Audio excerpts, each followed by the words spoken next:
You're going, right, stop that immediately. Sit down. We're doing comedy here. Now, just sit down and be quiet and just listen. How are you doing? You all right, though? I'm okay. We were saying just a minute ago, the last time I seen was at The Masked Singer. Yeah. Didn't you say that you was... Because I know you're a grandma. Because you mentioned your daughter. I'm a grandma. Yes. I know, and I'm a mum, obviously. But then I remember you saying, because didn't your daughter just have a little one? Yes, she did. Well, how long ago was that now? Well, that would have been maybe 2 years. Yeah, so the little one would have been 2. Yes, I remember. And she's now 4. Yes. Pushing 5, pushing 50. Oh, and, she's got a lot of attitude. She's the boss. No doubt about it. Yeah. I didn't know he's from Wales, though. Me? Yeah. Well, am I? That's the thing. Am I? I was born there, definitely. Okay. But I was born there because my dad was in the RAF. Yeah. So when you're in the RAF, family, right? yeah, you have to move around and you're stuff. moving all the time. Mm-hmm. So he happened to be stationed there when I was born. Yeah. So it feels weird. I don't feel like I'm from there exactly. It's not like you were born there by default. Yeah, exactly. It was this location of just work. Location. But we were there for about 4 years, I think. And in fact, my brother, who is a couple of years older than me, was already at school there by the time I was born. And my brother was speaking Welsh. Is it? Yeah, wow. Because if you're there, we were in Anglesey, Yeah. And there's Welsh language taught and spoken, and he was a little sponge, and so he picked it all up. My mum's from Wales. Really? Mum's from Barry, Cadoxton, yeah. Oh, okay. Where they film Gavin and Stacey. Yeah. That's Ruth Jones's so it's so funny because everyone's like, oh, you must go to Barry all the time. And I'm like, yeah, as a kid, we went there. Yeah. But I don't have the same thing of like the Gavin and Stacey because it's got family there. It's just exactly. Well, listen, I've got great affection for Wales, and believe me, if I've ever done, and I've done a couple of projects of filming projects that need BBC Wales money in them, I absolutely own my birthright as Welsh then. Because if you qualify for that, you get the dosh. So I will own it. I'm a tart. I'll just own wherever. But really, where I'm from is the West Country. Yeah. And that is an issue, Mo. Yeah. Because half of my family are from Cornwall. Okay. And the other half are from Devon. Okay. So between Devon and Cornwall, there is the River Tamar. Yeah. And is that what like separates? Every county that's next door to another county, they are our enemies. So these two are enemies unless there's football or something that we're united against everybody else further up north. But it's very different. So if I say I'm from Cornwall now, that other part of my family are up in arms. If I say I'm from Devon, the Cornish lot so are you up just in have to arms. then say that, is it the West Country? Well, that's a bit big because that includes Somerset. Brighton. And stuff. No, not Brighton, sorry. Not Brighton. No, I mean Bristol, that's it. Bristol. Yeah, Bristol. Yeah, you could even go as far as that. What I say is I'm a Tamar girl. And in fact, we don't even say girl, we say maid. Maid is what you call a girl down there. Yeah. So I'm a Tamar maid, which means that I'm from around that river. Yeah. That gets, then I'm allowed to remain alive. Is that what gave you the inspiration of the Vicar of Dibley? No. It didn't. Vicar of Dibley was Richard Curtis's idea. And But did it help you embody the character a bit more though? What, being from there? Yeah. No, because nothing about the Vicar of Dibley is that part of the country at all. It's set in the countryside, but it's in Oxfordshire. Ah, okay. And Richard wrote it with Paul Mayhew Archer. They co-wrote it, and he really wrote it because it was just on the cusp of women coming into the church at that level. And in fact, women hadn't been allowed to be ordained at that point. It wasn't even church law. But women were pushing for that. Oh God, it feels like ages ago now, but it was kind of controversial at the time. Of course.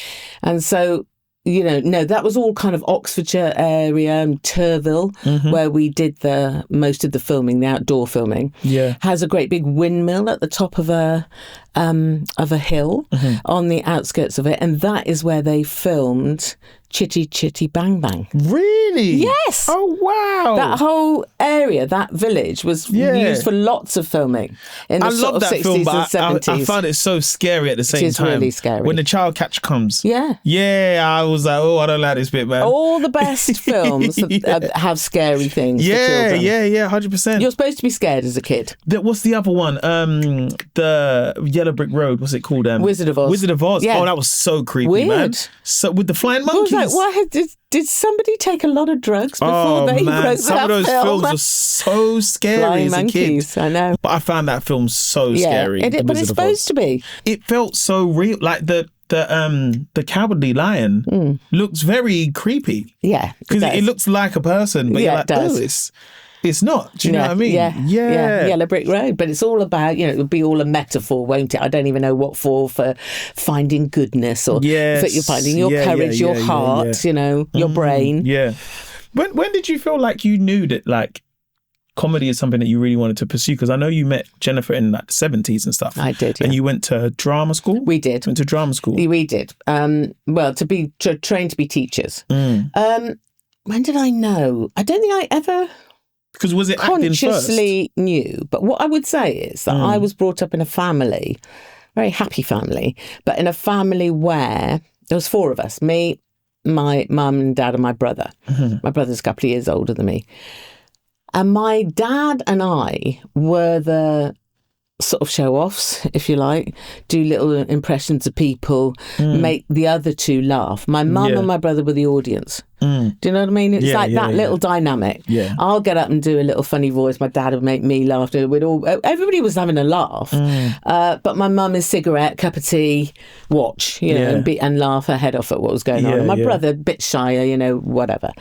So I guess from an early age, I was forever standing up and doing impressions of other people or doing songs or imagining in a hairbrush that I'm a major pop star, like a lot of kids. I think that's a lot of kids. It's playing, isn't it? It's playing. Yeah. So I did, as I became a teenager, I got kind of crushes on people, but my crushes were never particularly pop stars or...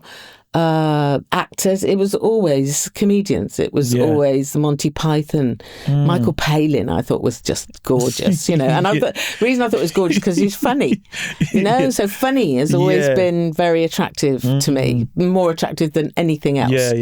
And so I think I wanted to go, when I was at school I did some drama classes and my drama teacher was very encouraging, and she had been to Central School of Speech and Drama, or as we called it, Screech and Trauma. She'd been to Central School, which is in Swiss Cottage, for her training. And because I thought she was so brilliant, my teacher, I just wanted to do what she'd done. So I wanted to go to Central. So I applied to go to Central. And Jennifer... that's where I met Jennifer. And we were both training to be teachers of English and drama. That's we weren't on an acting course. There was an acting course there, and oh boy, they really were up themselves. So mostly the actors did not talk to us, the teachers. But I think they regarded us as lowly and people who didn't get onto the acting course. That's how we were regarded. Real hierarchy. Yeah, but like the hierarchy of like we're the proper actors. We are the you golden guys aren't ones. doing the thing. The golden ones. Yes, because drama school is. I know a lot about drama school. I've got a lot of friends that have gone to drama school, Central. They've gone, RADA, and some of the really like I think it's Lambda as well. Yes. I've always wanted to go, but when I hear about how intense the training is, I'm like, I would not be able to hack it. Do you know what I mean? Do you know the reason to go? The reason I would tell people to go is because everybody needs those 3 years when you're about that age to be a dick, frankly. And you either go to university or college or to get a job, to do anything. Don't go directly into your career straight away because you're going to need to be a dick for 3 years. And it's best not to do that in your career. It's best to do it in some training. That's the only reason I think Drama schools are great. Yeah. Go there, work out who you want to sleep with, what your politics are, eat too much, eat too little, drink too much, make loads of wrong choices, and by the way, do some of your training.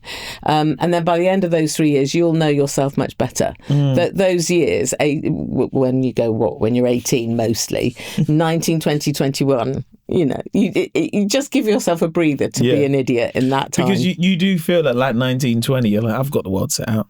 And because you totally do. You might make a little money here, you're studying, and you're like, I don't need to. You know nothing.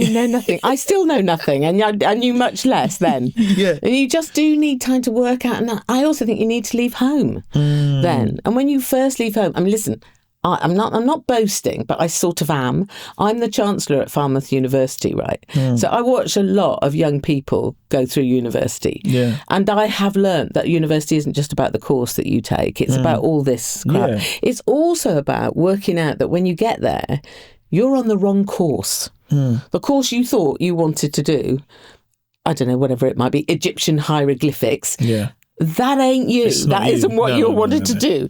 You wanted to do this other thing. It's so funny you say that, because I done performing arts and theatre production, but I didn't do it at a drama school. I done it at university. So it was about a year in, I was like, I don't think I'm getting what I need out of this. Yeah.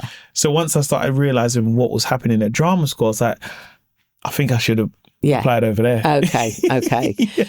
Because now I'm being told how to operate the lights. I was like, I don't want to operate the lights. Yeah, I'm going to be in the lights. Thank you very much. And you are, so that's good. Yeah, it worked out, Yeah, and some people should be operating the lights, and frankly, they'd be better than you at it. No. It went through one ear and out the other. It was like, yes, this is going to be a small fade. I get it. You want to bring that up, but this is a clear wash. Yeah. And I'm like, I don't care. I don't care, Don't care. I appreciate it, but... Yeah. Well, listen, a good university like Falmouth, if you go and you're on the wrong course, and you seriously are on the wrong course, if they've got a course that is the right course for you, they can make that happen. Yeah. They can transfer you to there, as long as everybody helps everyone through it a bit, you can do that. Yeah. So what was it like when you first met Jennifer? Because you're in the same... You're studying the same thing. Yeah. So what was that like? Well, we were studying the same thing, but did you like each other? Did you get on? I'm a very focused person, let's put it that way. And I went to drama school because I wanted to be a drama teacher. So I knew I had my goal and I was going to work hard at it. I'm like a bottom feeder in an aquarium. I would go bump, bump, bump along the bottom and achieve what I want to do. You do give a drama teacher vibe, though. I know. I sort of like a really cool drama teacher. I hope it's a cool one and not just a bossy one. No, but I feel like drama teachers are always cool. Everyone I've ever met have always been quite cool. I'll take that. Yeah. But Jennifer, very different to that. And which is why I think we love each other, was very opposite on lots of things. Jennifer didn't know what she wanted to do, went off and spent her gap year in Italy. I was in New York, by the way. We'll talk about that if you want to. But by the time I came to college, it was like, this is what I want to do. She had been in Italy. She hadn't applied for anywhere to go. Her mum filled out all her UCA forms and said, what do you want to do? As long as I'm in London, I don't really... Her mother filled out her form to go to drama college. Now, to get into Central, even on the teaching course, I think the acting course is even harder, but even on the teaching course, there's 500 people for every place. Yeah. So Jennifer got in to drama school to be a drama teacher with no intention of doing any of that. Yeah. So her mother had arranged it, right? So she's there by accident, frankly. And what she genuinely thought, without thinking at all, what she genuinely thought was that she would get free tickets to the theatre. That's why she was there. That's why she was there. Because it had the word drama in the title. Yeah. Come on. So she was there not really knowing what she wanted to do. I'm there knowing exactly what I want to do. But Jennifer is very bright. So Jennifer can muck around all year and then pass the exams at the drop of a hat by studying the night before. Those people, man. Whereas I'm the bottom feeder. Superheroes when you're able to do stuff like that. They are. It's so annoying. Yeah. But she's like that. And anyway, we met there. And when we met, I had just come from this year away in New York, and I had just come from the death of my dad, which we can talk about later if you want to. And I had a lot of grief, but I'm coming to drama college, and I don't want other people to really know about it or pity me or anything. So I'm pretending to be happy and I'm trying to be Dawn French and be a people pleaser person. Everybody love me, which is familiar to me. When you're in the forces as a kid, you're moving around all the time. When you go to schools and you don't know anyone, you have to put on a fireworks display, make sure everyone likes you, no one bullies you. I'm a best friend. I'm funny. So I was doing that when I arrived at that college. She, cool as cucumber, totally different league to me. That's what I thought of her. Very cool chick, very beautiful, had her own friends, slightly posh. I thought, she's not really, but that's what I thought, or misguided first impressions. And I thought, not for me. And she was definitely looking at me thinking, not for me. So we were in different groups. And then both of us simultaneously, about 6 months into the course at the beginning of the first year, needed somewhere to live. And a flat became available. And she applied for it and I applied for it. And it was for 7 people to share. And I remember getting a place in that flat, which was in Primrose Hill. I got a place in the flat, and then I realised she also got a place. And I remember thinking, oh no, not her. And so I, went to that flat thinking, I'm going to have to put up with her. But it's a lovely flat. And of course, that was the beginning of everything. And that's when you learn not to judge a book by its cover. It's so mad because I feel like you both lived and experienced different lives and the reason why you were both there. But then you came together. Which was almost like through, a flat. Yeah. And you're like, oh, well, we've got to get on. Got to get on now, innit? Got to get on. And not only got to get on, actually like her. Yeah. Really like you. And you make me laugh a lot. And okay, you're prepared to play. Yeah. And she was prepared to play the way I had learnt to play in my family. Was very similar to what she had in her family, playful, witty people in the family. So that's what we did. We found a home in each other with that. And, we've got similar senses of humour, but very different sort of approaches. But nobody in this world makes me laugh more than her. Yeah. And so, when, like I say, I just get crushes on people that make me laugh. You're not going to want to lose someone. You will know this. Yeah. You don't lose someone that makes you laugh that much. It's love, it's love. Yeah. And you appreciate it so much. And when I think of how much I loved Eric Morecambe and still do to this day for making my whole family laugh, with such great generosity. And then suddenly I've got someone in my life who is funny and wonderful. And I'm in grief at the loss of my dad a few months back. And she helps me to heal from that without even knowing that's what she's doing. Yeah. Laughing and laughing and laughing helps you, When you're out and about in the street and stuff, do people just always say, where's Jennifer? Where's she at? Yeah. I only get the same thing, which is not remotely the same, but because I've done a show with Big Nasty, people would literally say, where's Big Nasty? Yeah, I know. Like you're joined at the hip. And it's a funny thing. I sort of like it. And it just means years, I know you and I know you go with him. And I know you and you go with her. Yeah. But sometimes, it is a weird thing. Back in the day, there weren't many women that were known for doing comedy. It's also different now. How wonderful is it? I can't even name all the women now. It's so great. There's so many. But back then, there weren't very many. So I used to experience this weird thing where people would call me Jennifer or Victoria, because Victoria Wood was the other one.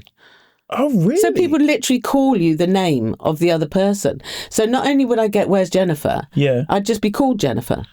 So people be called Victoria, who also told me she was often called Dawn.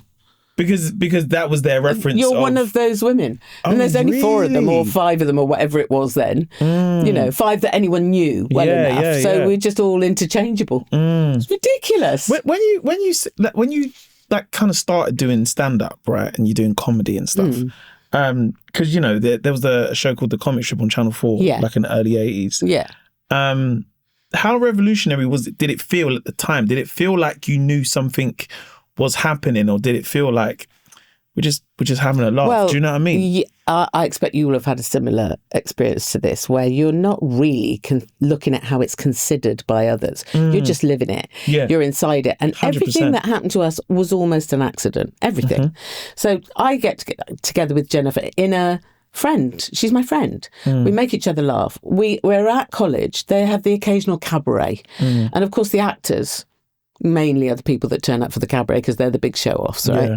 But they're not funny. But they're doing that. And she and I go, oh, come on, let's just get them to do stupid characters. So we did that at the cabaret. Loved it, loved the buzz of it, loved sticking some fingers up to the actors. That was part of it. And then when college finished, I dutifully went on to be a teacher. That's what I was training for, Mo, and that's what I was going to do. Yeah. So I went to be a teacher at a school. Oh God, why can't I even remember now? I'll remember it in a minute. Anyway, I went on to be a teacher. Jennifer didn't, because she never intended to be a teacher. So she's a bit footloose, fancy free. She was living in a house in Chelsea with some mates. With nothing to do. I think her mum got on her back and said, you need to get a job. Several months had gone by with her just sort of drinking champagne and not doing much. And so her mum got on her back. So she started looking for jobs. And one of the jobs she saw, by luck, it was in The Stage, I think, in that newspaper, The Stage. Oh, yeah. Was auditions for people to come to the comic strip, which was a live show at the time. It wasn't the films yet. It was a live show. And they were looking for women because back then, in what would that have been, 80, 81, the whole lineup was men. And it looked so un-PC. They were desperate for any women. Anybody with breasts, please come this way. It doesn't matter whether you're funny, not funny, just please come in and make us look good for having women in the lineup. So at that key time when they were so desperate for women, Jennifer sees an advert that says they're looking for women and we've got a couple of characters we do, not very well. So let's go along to the audition. So literally I took the afternoon off teaching to go along to the audition. But what I didn't know was that we had the job before we got in the room because we had the tits. So we went in and we met Peter Richardson and people, and it didn't matter what we did on that stage, which was pretty bad. They gave us the job. So this was 6 nights a week at a club in Soho, right? Half the club was a strip show, Raymond's Review Bar, and the other half was this comedy show, which was called alternative comedy back then. And Peter Richardson was the manager of it, so he called it the comic strip. So I was teaching all day. Then I would moonlight and go to the club at night. And these were late nights. But I was young then. I had the energy then. This is Soho in the 80s. Soho in the early 80s. It's not Soho now, which is like a lovely French No. We're talking slightly and seedy little alleyways and stuff. But this comedy was burgeoning there. And it was very odd because the bar was the same bar for the strip club as for our show. So lots of people were in the bar, the guys that were, in their extra big trousers that they could get their hands in the pockets to their scrotums, were mixing with all the weird people coming to see our show. Our show suddenly got a reputation for being a bit cool. We were not cool, Mo. Okay. Jennifer and I were not cool. We were girls in little cord dresses trying to think of any characters we could do. But what we had come into was Alexi Sale being the MC and Rick and A doing their act and Nigel and Pete doing their act and various other stand-ups. And somehow it was this cool little club. And because it was seen as quite cool, not us, we were not cool, but we were part of it. So we sort of bought this coolness because of it. Because that was a little movement that was happening, visiting comedians who came, Robin Williams, people like this who came to London, come and do a bit on the show. Oh, wow. So we had Jack Nicholson in the audience and Bianca Jagger and, we had cool people in the audience, cool people joining us on stage. I go, just Robin Williams. Okay, he's just going to do a quick 20 minutes. Okay. Keith Allen would join in and whatever. So it got this kind of little niche kind of a reputation going. So when you say it was kind of a cool little corner, it was. We weren't, but we were in it. So we got a bit of a reputation alongside it. But there was also at the same time, we had the comedy club round the corner where you could get up and there was a gong, and that was above the Nell Gwyn pub. It was serious. Shows were brutal, man. I've done one of those, and Jennifer and I do, character comedy. You have to warm up a bit. Plus these guys have come again straight from the strip club. So two women standing up, they used to shout at us to get them off. That's what we would hear as we started our act. Get them off, get them off. But as you say, I'm a drama teacher. And Jennifer does a very funny impression of me going, right, stop that immediately. Sit down. We're doing comedy here. Now, just sit down and be quiet and just listen. So I would treat the audience like naughty teenagers. Yeah. And weirdly, they would obey and be quiet. That must have felt so cool in the moment, because it's like you're saying, the word I would use is you're just vibing. You're just like, we're doing this thing. We don't know where it's going to take us, but we're just vibing and seeing where it goes. And when people start coming, let's say you're Robin Williams and stuff, does it start to feel like, okay, cool, they're coming because this is a cool thing and there's some comedy there and they want to, when people come to a place that is recognised, let's say, as cool, they're going there because they don't want to go to the mainstream place, if that makes sense. That's right, yeah. So being part of that, did it make you feel like, oh, we could branch out and become much bigger than this? I mean, again, I guess things just happen naturally. Producers and directors of new channels like Channel 4. Channel 4 was just opening, desperate, looking for new acts, looking for new people. Yeah. Just at the time when we were doing that. And so we often had people in suggesting things for us to do on telly. Yeah. So different to now, where you have to go out and pitch and nobody's got any open doors for you and so on. It wasn't like that at all. It was very open. But luckily, Peter Richardson had a vision. What he wanted us to do was not just to take any show that came along. And we did a few kind of Saturday Night Live type shows and little bits and bobs here and there. But basically what really happened was that Peter Richardson wanted us to make films. And he knew that he could get the budgets for them. He knew we could write them, we could produce them, we could perform in them. So the comic strip then went on to become a little film company. But it was great because all of us would write them. It's just you already had a little group, a little rep company of actors, and you would write for them. So I'd write a film and Rick would be in it, Jen would be in it. So, we'd all be in each other's stuff. And you all paid the same. So it didn't matter whether you had a part that was one line or whether you were the main character, because in the next film you'll have another part, you'll have a bigger part. When I say all paid the same, I need to point out something, which was that when Jennifer and I joined the comic strip, the boys were already a group, right? And they already had their wages sorted out. It wasn't a lot, but it was 6 nights a week, with occasionally mostly Alexi doing the emceeing. Occasionally Ben Elton would do the emceeing, or various other people. But when we arrived, right, I couldn't believe it. I can't remember exactly what the amount was, but it was something like £5 each a night. It was something like that. Oh, wow. Right? Might have been 10. Right, so let's say it was £10 each a night on me and Jennifer. 6 nights a week, that's £60 a week on top of my teacher's salary, right? I thought I was in the money. This is bloody amazing. Until we started to make the films, and there was a moment when we had a meeting as a group.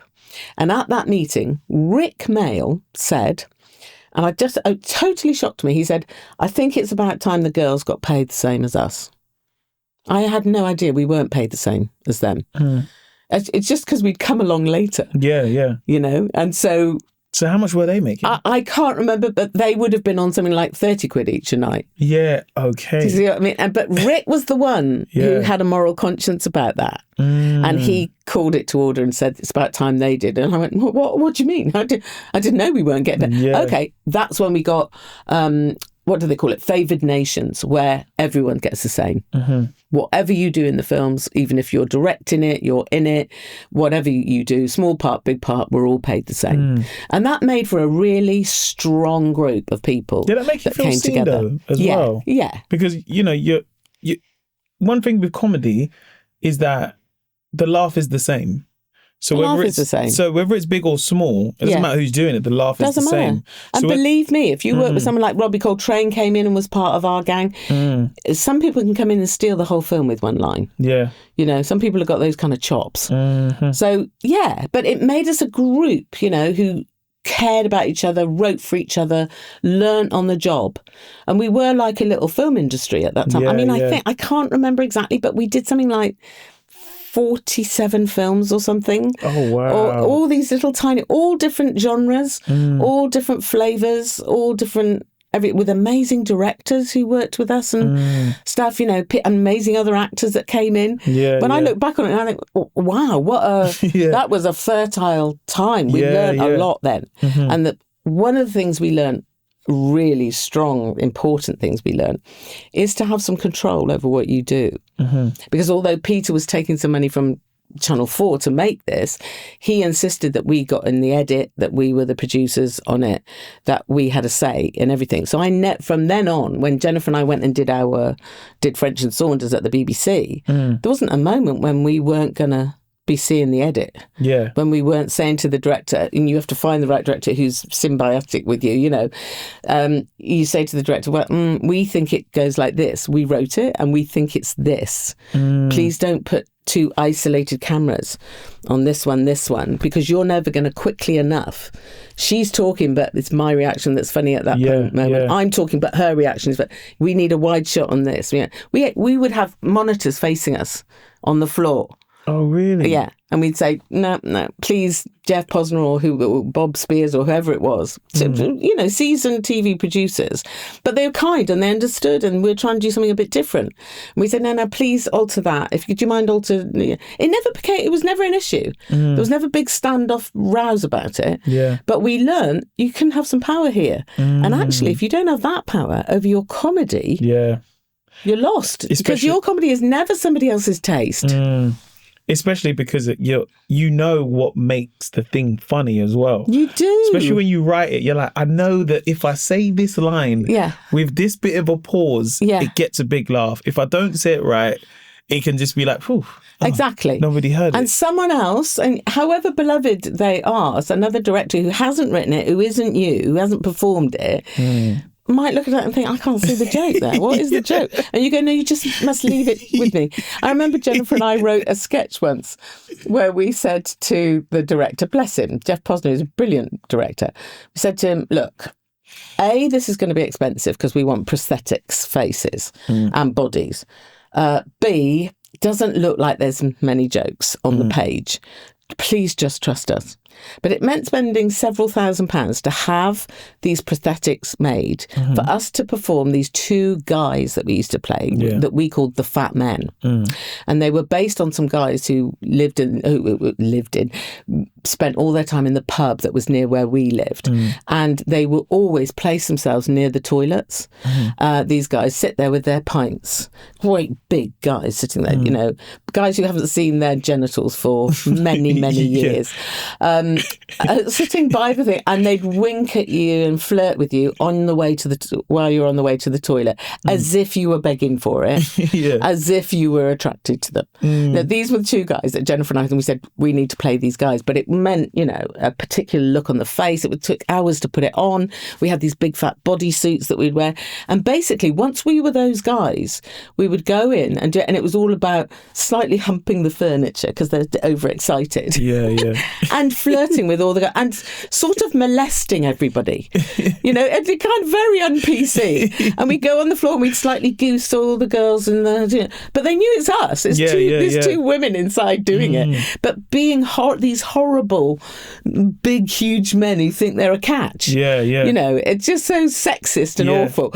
But we, bless them, the BBC had faith in us and let us do it, because on paper we said, I don't know what the lines even are. Please just give us a corridor or a sofa and let us do it. Give us the Queen's speech. It's Christmas. They've got their Christmas hats on. The Queen is doing her speech at 3:00. Watch these men.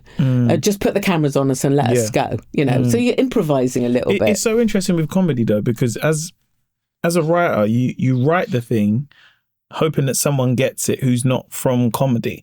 But comedy just it's almost like, but you just have to see it. But it's so hard to explain in the room, because it's like, well, you can't show me, then. No, and you certainly can't show a producer when it's just you and them. You can't do it. It's so hard. I know. And so hard. And also the thing is, it's very hard to tell somebody, just believe me that I know you haven't seen this before, because I haven't done this before. I'm doing something new and I'm doing it differently, hopefully. So you just have to come with me. How would you ever have a chat show with Big Nasty unless you give it a go. How would you? And how do you explain what it is? No one's going to buy that, unless you do it and see what it is. It's like anything new is an introduction, isn't it? Yeah. And unfortunately, a lot of people in control in those positions, they want the same as they already had. Yeah, or because there's always a reference of, well, there's this thing, and is it like that? And you're like, no, it's probably not even close to that. Yeah. But if that's what makes you laugh, this will make you laugh equally the same, but it's not the same. Yeah, and thing. I always used to say, okay, that's the soil that this is planted in. Yeah, there was, Victoria Wood and Julie Walters. That's thank you, girls, for opening that door, but we're not them. Yeah. But we've grown out of that soil. Definitely we'll take what we can from there, the nutrients from there, but we're going this way. We're some big sunflower that's going to grow a different way. And you guys done French and Saunders for 20 years. Yeah, God. What's the secret to a partnership as well? Because I experience comedy where it's just myself. So I just go on stage and do the thing. And there is a partnership in the sense of the people I get to work with, a friend of mine that I write with, and, a tour manager, we're on the road and he helps me almost write the jokes as well. But I know when I'm on there, it's just me, if that makes sense. Yeah. With yourself, you get to work with, one of your best friends as well. Yeah. But does there become conflict with that as well? I would say that in all these years, I think we might have had 3 sulks. Yeah. We've never had a big stand-up moment. Well, there was one little moment. There was one moment when she put me up against a wall. Remind me to tell you about that. Is it? Oh, yeah. I'll tell you about that in a minute. But basically, we've had a couple of sulky moments. But honestly, in that whole time, we just don't fall out. We take the measure of each other, And also, we're flip sides of the same coin. Okay. So I'm thinking, what is it she likes about this? If we're writing something together and she goes, what about this sort of character? It's like, well, you will know this. It's like throwing the ball to someone and the other person has to catch it. And play with it a bit and throw it back to you. If the other person just lets it fall, you're humiliated. And, trying out comedy, you're very vulnerable. You're like unzipping and you're going, oh, this is what I think is funny. What do you think? It's me like it. Oh, I think it could be like that. You're like, no, it doesn't work like that. Yeah, man. That's right. So you're working together all the time. And also because we make each other laugh, there's a lot of forgiveness and understanding.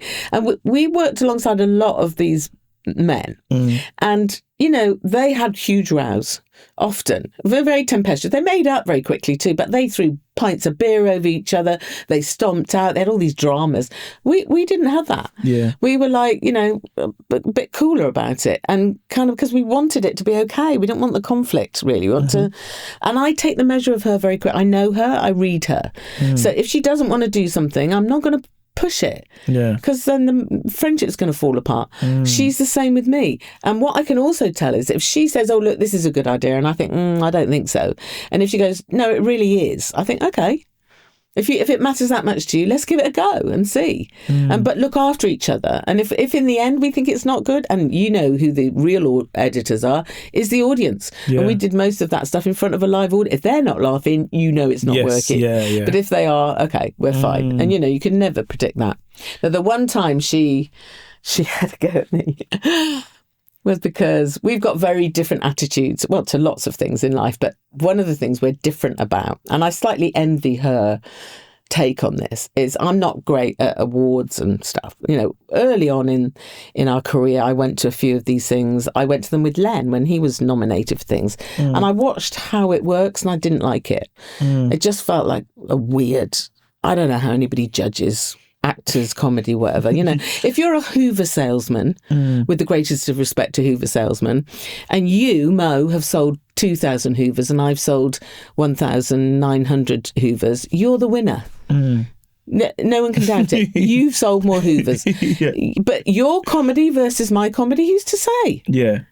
And then I would look at the people who are to say, the panel, and I think, don't even respect any of them. It's like, well, who are they? And so there was something in me. I thought, I'm best to step away from this because I can't understand it. I don't like it. I feel uncomfortable around it. It feels like a weird night where everyone's kind of showing off. It feels like there's a lot going on. as well. Yeah, it's a lot, exactly. Yeah. You know, and the channels want you there for them, and they want you in a nice bit of jewellery and a witty remark and a stand and greet or stand and repeat or whatever. Yeah. You know, all that. I'm utterly uncomfortable with it. And so you have to be fake person to do it. You know, or you have to put your fake thing on to do it. It's and so draining at the end of the night. And I hate myself. You know, it's like you're dripping with embarrassment. It's very draining award shows. Oh, it's awful. And they're so long and it's rubbish. They and are it's very draining. Listen, I like people being celebrated. I like that, but I don't like the competition. Yeah. I don't think it's fair. I don't like that people lose. People who've worked hard all year and are very funny lose. You think, well, there's no such thing as a loser. It's always a tricky one with award shows, because sometimes whenever I've gone and a show is nominated, let's say, for example, like Masked Singer, it's like, oh, great, I get to see everyone I haven't seen in months. Davina's there and Jonathan and Joel, and you're like, I'm going to really enjoy this. If we win, it's great for the show. If we don't, it's cool because the show is still really good, and you know, you're up against another show that's also really good. So you get to enjoy it because it doesn't feel like your career's on the line, if that makes sense. Because that's the kind of group of you. Yeah, that's why. because you're like, it's also you didn't write it. Yes, it's not your heart and soul, isn't it? Your love is in it. And you get to enjoy it. But I remember we had Natalie Cassidy on, and she's in EastEnders. And I was like, I really enjoyed just seeing Phil Mitchell. That was the highlight of my night. I was like, oh my God, it's Phil Mitchell. Like, you're fanboying. Yeah, because I was like, these are all the people that I've got to see on TV, and I'm being around them, and this is quite cool. But also, I feel the flip side is when you have a show and you're like, I kind of want this to win because I would love to get another series. So I think then it becomes this weird environment where if you win, it's great, but you still don't know. But if you lose, you're like, I know. Oh my God, maybe I won't ever come back again. I can't manage it, Mo. I haven't got the bandwidth, and I haven't got the skills. It's a skill to go to them, and I haven't got it. So I a long time backed out. Yeah. So my agent knows, everyone knows. Don't ask me. I'm not going. It's best, and I'm not trying to sit on a high horse. Just ignore me. Yeah. Just whatever. If anything was coming my way, give it to someone else. You know, I'd be like that. So this was fine for years, and you know, I'd be doing some of my jobs, go off and do Vicar of Dibley and various things. Jennifer go off and do AbFab and whatever. But then AbFab started getting nominated for lots of things, and of course Jen goes because she doesn't have the hang-ups I have about it. Yeah. She's much calmer. She doesn't care. She's like, yeah, it's just a game, you know. So what? Go. It's good fun. Yeah, dress up. Yeah, all right. And might help you get another series, like you say. All this. So she had a different attitude to me. Respect for that. Yeah. But the day came many years later where BAFTA offered us the Lifetime Achievement Award. But of course, it's together. Yeah. And because mine was a blanket, I'm not bothering. Nobody, you know, the agent would know that. Jennifer would know that. And there was a moment when we went out for dinner. And it was her and Adrian and me and Len, and Jennifer was going, you know, it's a shame in a way. She said, it's a shame. It's a kind of, it's not competitive one. It's not like other people are losing out, which is what my hang-up was. She said, this is a kind of, well done. You've been doing it a long time. You're still alive. You know, have a badge, have a jelly, you know, have a whatever. She said, it's like that. Yeah. And I said, yeah, but it just means you've got to go there. And I don't like it. She went, yeah, okay. Anyway, we had our dinner, a few more drinks. And I went off to the loo. And as I came out of the loo, Jennifer was there and she was right in front of me. And she took me like that by the collar and she put me up against the wall like that. And she's strong. And she went, look, the last double act that got this award was Morecambe and Wise. I want to get this award because my mother would be so proud of me. I don't think you should prevent us from having this award. And she was right in my face like this. She'd had a few drinks. Yeah. And I thought, yeah, okay. If it matters this much, I'm in. I said, well, all right, you know, I can give in on something like that. And again, because it wasn't in competition with somebody else, I felt okay about it. So we went along and we got that award. That was the last one I went to. But she was tough with me about it. And sometimes going back to what you're saying about a double act and a partnership, which is a bit like a marriage, sometimes there has to be some compromise. Yeah. You know, and if something matters to you, 5 out of 10, it matters to me 3 out of 10, I've got to raise my game for you a little bit. What was that like, though, getting a Lifetime Achievement Award, like you're saying, at like the BAFTAs as well? Embarrassing, just embarrassing. Did it? Why did it feel embarrassing? I'd just rather just get on with the work. Yeah. You know, I find the praise difficult. I find that difficult. I don't know. It's probably just in my nature. I don't know. Because I always find, I couldn't imagine what that must be like. Because one, you're at an event, which again, you're not really that fond of going to. Yeah. But also Lifetime Achievement Award is where they normally have a video play before. Yeah, I think they did. And Helen Mirren gave it to us. Yeah. You know, it's like, God, you know, I know it's an honour. I know that. But I still can't quite cope with it. I just, I don't know, it feels like pulling focus or pulling tension or showing off. And here's the other thing. I think I know in my heart, and I have seen people get so puffed up as a result of this sort of praise. And we are needy folk, you know, actors, comedians. There's a sickness there. These are people going, oh, I need to look at me. Oh. We're in our nappies really, trying to please our mums and go, I can't do a funny thing over here. Everyone look at me. You know, that's a need, isn't it? It's a massive need. And you shouldn't really feed it too much. You shouldn't reward it too much, you know. And I've seen people get these awards and start to think they are great. And then it's gone. Then your talent, it's like a balloon just... I've seen those people, some people I won't name, who's been praised and praised and praised and praised. And then you think, oh, it's gone. It's gone. Because you've bought it. You've bought all this crap and believed it. And now you don't know who you are. Now you're just so great. But how can you follow it up? How can you be real? How can you, you know, watch out? Watch out. It's like a poison chalice. So part of me has an instinct about that. I might be wrong and I might be right. And we're all different. So Jennifer is much tougher than me. So I think she would never fall for that. She would never get so puffed up that she thought she was, you know, beyond learning anything. But I've got a feeling. It's like if I'm this bad with chocolate, imagine what I would be like with praise. Because I always say too much praise can be a bad thing as well. Bad. Yeah, I mean, we all need a bit of it, but it's like, and you totally yourself are the person that has to put the filters up and go, okay, because you know that lots of people just blow smoke at your arse. Yeah. Who needs that? You don't. It's nice, you know, I'm all right with that. That's nice, a bit of mutual respect. I love that. But the minute you're just fanning me up for some reason, I just think, what were you doing? What are you doing? Yeah. Why are you treating me like this? And I slightly go back to my family then and think, if my mother or my brother could see this going on, they would slap me. You know what I mean? It's like, and I just think, yeah, come on, calm down. Calm down. How did you find it when you're playing like the Vicar of Dibley? Like, because you're playing that character and it's so iconic in so many ways, and what it also represents as well, where it's comedy, but it's also, you know, faith-based as well in some ways. Yeah. It still travels to this day. Yeah. You know, and it's one of those comedies that I feel like, you know, you have these iconic, I don't like to use the word like sitcoms, but almost I use that word to explain you can put it on at any time and you can put on any episode and it just hits. Yeah. As opposed to sometimes I think comedy now can be more, I haven't seen that one because I've got to watch, I'm on series 2. Yeah, okay, I've got to watch series 1. Yeah, and it can be a bit hit and miss, it can. So you have to, whereas it's I feel rare, like... you know, it's rare. Man. Oh, it's very, and, very, very rare. And I think, very rare. And you're lucky if you get one show like this in your whole life. And, you know, all respect and props to Richard Curtis and Paul Mayhew Archer. Richard came up with this idea. He came to me and said, I'm thinking about this character. And I said, and like I say, at the time it wasn't even church law, but he was watching it go through and he wanted to write it.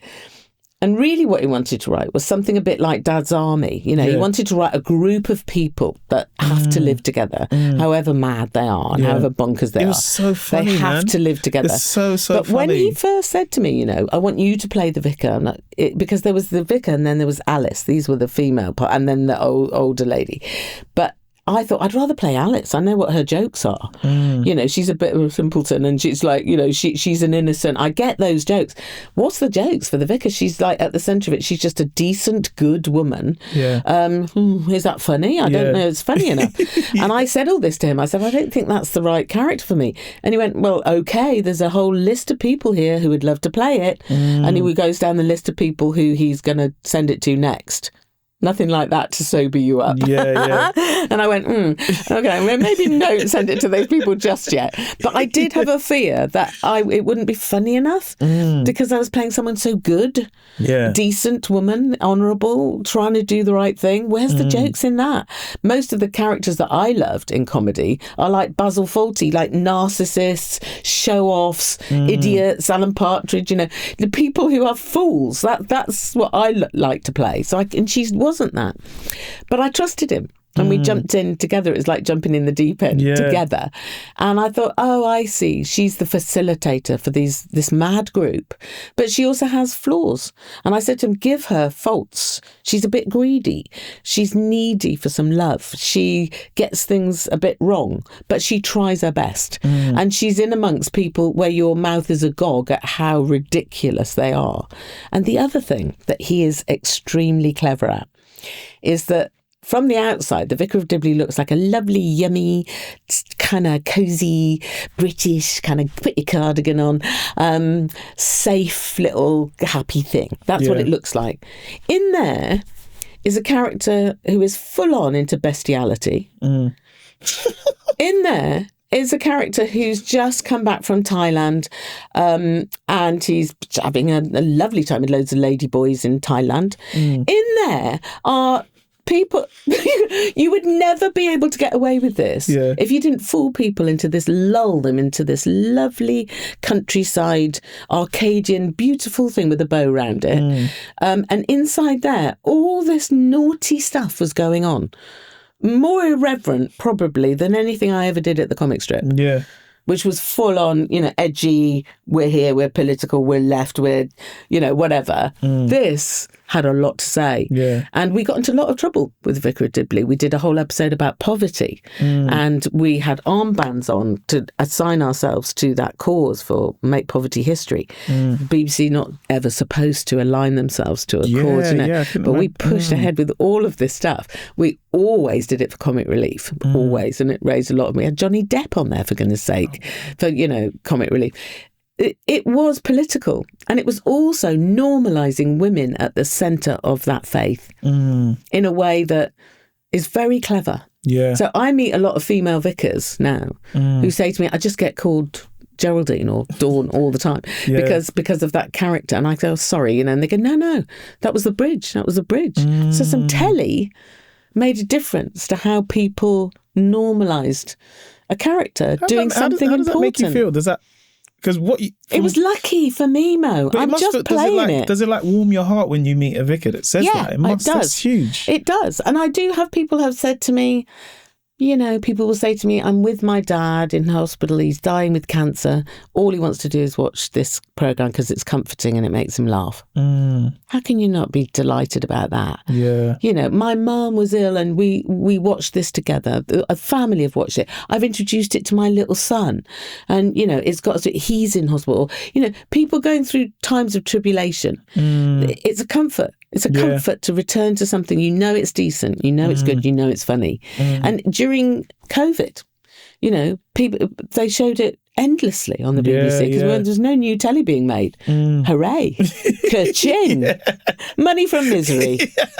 But you also had to tell us about your book as well. Oh, yes. And yes, there is that, of course. You know, I know the plot of the book and I don't want to spoil it. Because it's juicy. It is very juicy. Do you know what I mean? It's a bit tricky. It's a bit tricky. I've gone for a big one this time. And like, you've got like, let's say 4 of your novels are Sunday Times bestsellers. Yeah. And your latest novel, Enough. Yeah. Is going to be released. How does it feel now, like in this space now as an author, where it's I guess you're writing and you're in that space, which is so different, I guess, from television, which is so forward facing. Yeah. But now it's, when's the next book coming out? Yeah. And can you give, because the reason why I asked, because I wrote a book which is based on me. And I'm so used to instant gratification of being on stage, telling a joke, I hear the laugh. Whereas when I wrote a book, even though it's based on me, it was it's gone out, isn't it, into the ether. Yeah. When you say it was based on you, was it your story? Was it really you? It's a memoir, a memoir of you, like an autobiography. Yeah, so it's memoirs. Okay. Yeah. I wrote one of those as well. But still, I think that the instant gratification of, did people like it? Are people interested? Did they find it funny? Yeah. I've done the audiobook. Because I still put comedy at the heart, even though it's my memoirs. Of course you do. It's got these really funny stories. Yeah, but you're unlikely to write something that isn't your nature. But I think what it is as a comic, you get into this space of like, no one, it's like, when you say like, no one's told me it's funny yet. Like, and that's the core of it. There's the sickness right there. There's the need. It is. It's like, no one's told you it's funny. Does anyone find this funny? I know it's about my life. You got your nappy on there. Come on, someone give me what I need, man. Like, so how do you find it now as an author when you're not writing stuff like this? I wrote an autobiography and lots of years ago. And the reason I did that is because somebody else wrote a biography of me. Okay. And that was a very weird experience. I felt like being bullied because somebody I don't know, a pretty bad writer actually, who was writing for the News of the World back in the day, got a huge amount of money to write my story. I never met this person. Really? They went and talked to some people, tried to talk to people in my family. Most people would go, no, who are you? But I can write a book about you tomorrow if I want to, man. That is insane, I'll write a book about you tomorrow. That is crazy. And I might write, some of it might be correct, some might not be. Sue me, and you can only sue me about one lie at a time, so it's unlikely we're going to go to court. This goes on all the time. Any unauthorised biography is pretty much that. Yeah. And it's quick buck for somebody. So this book was out there with all these lies about me and kind of misrepresenting me and important things in my life and hurting my family. Yeah. So the publisher came along and said, well, what you need to do is your book, your story. I thought, So it was a need. I was responding to what had happened. Yeah. So I sat down to write this autobiography and I thought, right, how am I going to do this? And I wrote my autobiography in the form of letters. I wrote to people in my life. I wrote to my dad who died. I wrote to my mum. I wrote to Jennifer. I wrote to my best friend. I wrote to David Cassidy, who had a crush on. I wrote to the Beatles. I wrote to, I wrote fan letters. Some of them were just comedy. Yeah. Some of them were heartfelt. I wrote to Lenny. I wrote to, people that I loved, my beloveds and people that I admired. I wrote letters and I opened my heart up. But I told my story, right, through this book. So luckily that book then overtook the other book that was rubbish. And I got a telling off about the other book actually from Jennifer once, because when we were on tour, because the other book, the unauthorized biography, was the only book about me that was out there, fans would buy it, bring it to me to sign. I can't sign that, it's rubbish. So what I used to do, give them 20 quid and take the book. Yeah. And Jennifer said, you're spending all your income. Yeah. So write a book that actually goes out there. So I wrote that book. And in writing that book, that made me, like you with your book, sit down and just be in my own head and whatever. And actually, that is where I'm very happy. Yeah. I realised then I like being in my office. I like being in my brain. I like being in charge of how this sentence goes. I want to see if I can write a better sentence. I want to see if I can write a bit like people that I've loved reading. There's a chance to be funny about difficult things. Hey, I like this. Then that book did very well. So then along comes the publishers offering me book deals to write a novel, to write fiction. And I thought, oh, can I write fiction? Oh, come on, let's jump in. What I'll do, here's a tip, I'll pretend to be somebody who can do this. I will fool my brain into thinking that I'm a good writer and I'll try and aspire to write as well as I'd like to be. So you fool yourself into it and then your confidence catches up and you actually start to get better at what you do.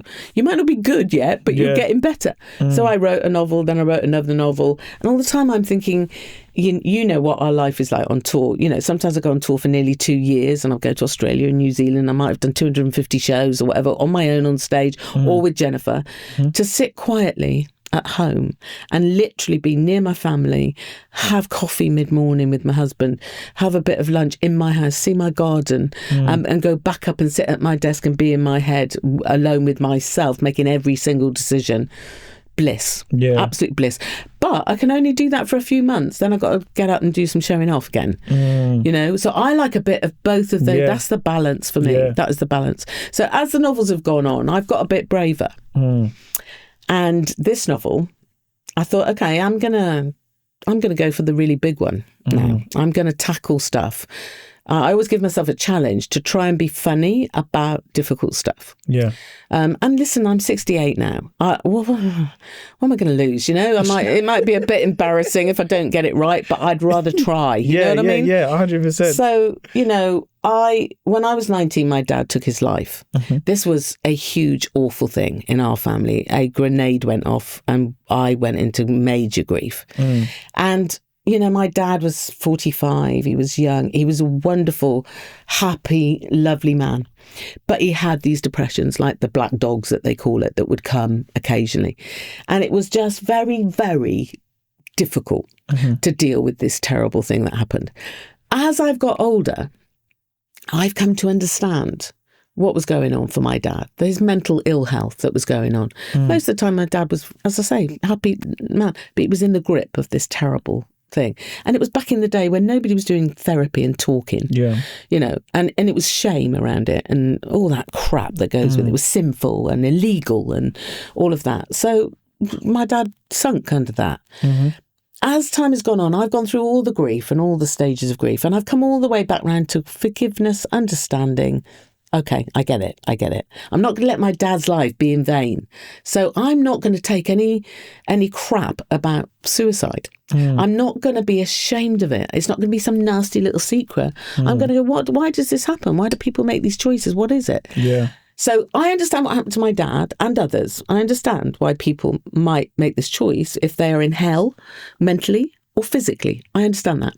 I wanted to write an even bigger subject, which is a woman who is not in hell mentally or physically, but decides at age 68, it is better for my kids if I don't do this last bit of life that gets all prickly and difficult, where you get old and people have to look after you and your health. So I'm not going to put them through that.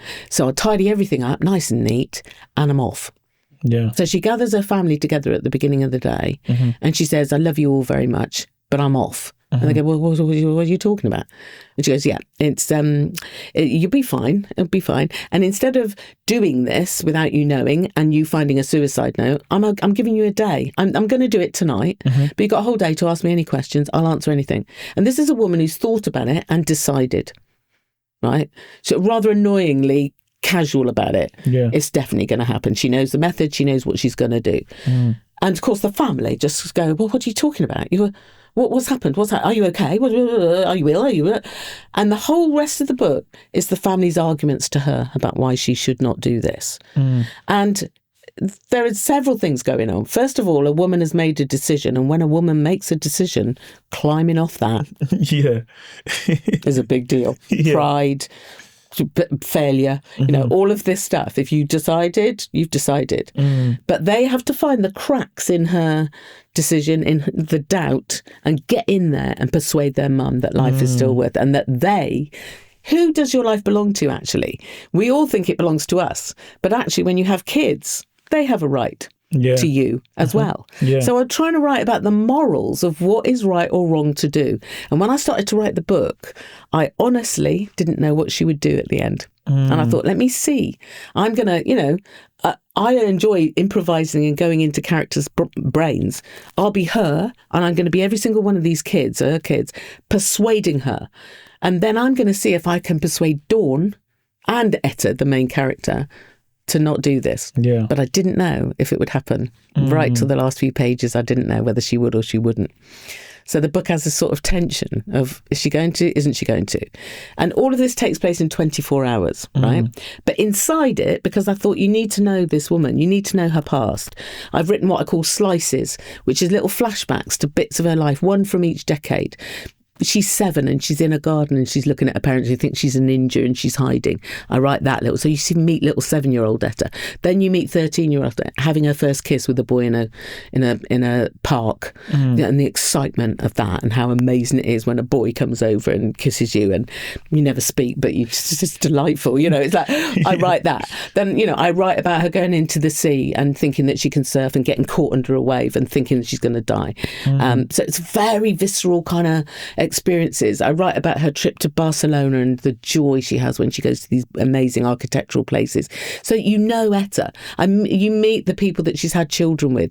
You meet the joys and the tragedies in her life.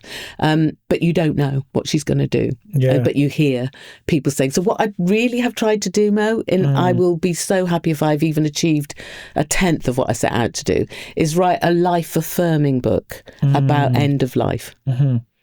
That's such a brave book to write, but it sounds so exciting. Can you imagine? It's like, so and of course I was alone for 10 months in my office with it, in quite dark places, with my dad in my backpack, as my fuel.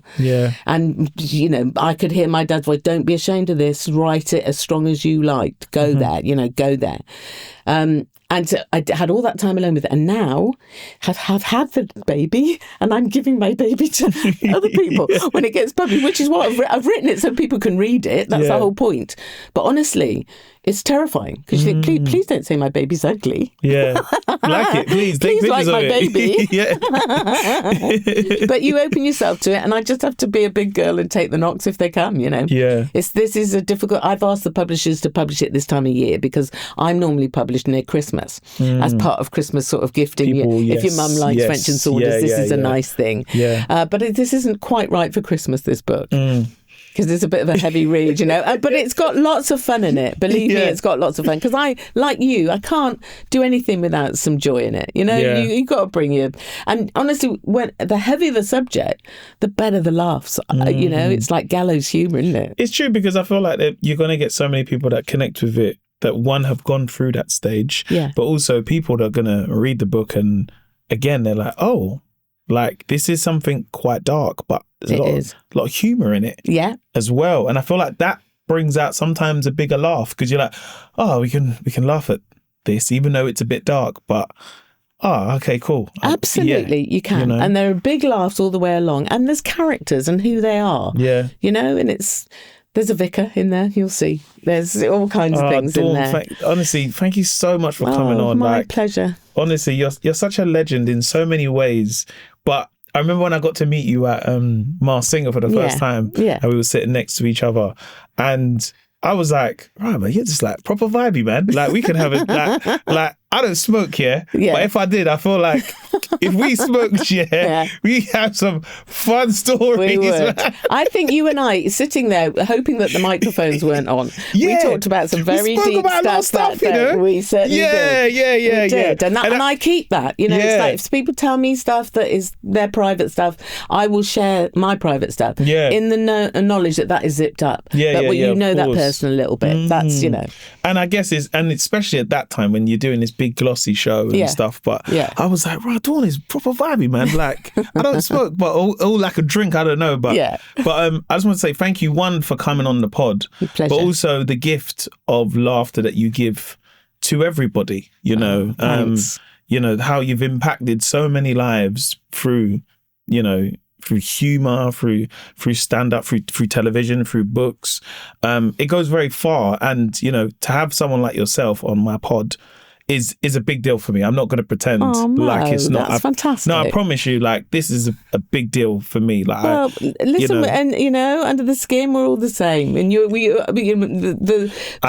joy in me and the deep in me recognises the same in you, mate. But we got to give you your flowers. You know what I mean? You're doing French in it. But I can't begin with the praise, as you well know. But today we have to give you. Embarrasses me. Shut it. But today, Dawn, we have to give you your flowers, man. Oh God! Do you know give me some actual flowers, or go to Tiffany's and get something and engrave it. That's what I want. We'll do it for the next episode. Okay. We do the next one, 100%. But no, thank you so much for coming on the pod. And do you know what? I'm delighted for all your success. Oh, thank you very much. Yeah, I really am, and you deserve every single bit of it. Thank you. I really appreciate that. And this is your beginning, middle, and end. Thank you so much, Dawn French. Appreciate you, man. Hooray. Thank you so much. Hey, what's up? Thank you so much for listening to the podcast today. Now, a lot goes into making each episode. I know you hear my voice, but there's a team behind the scenes who help make it. And if you did enjoy it, I'd really, really appreciate if you could show the love to them by giving us 5 stars. And if you also have the time, please leave us a review. It's always appreciated, and we love reading the comments. And of course, we want to keep making it better. Thank you for listening, and have a great day. Peace.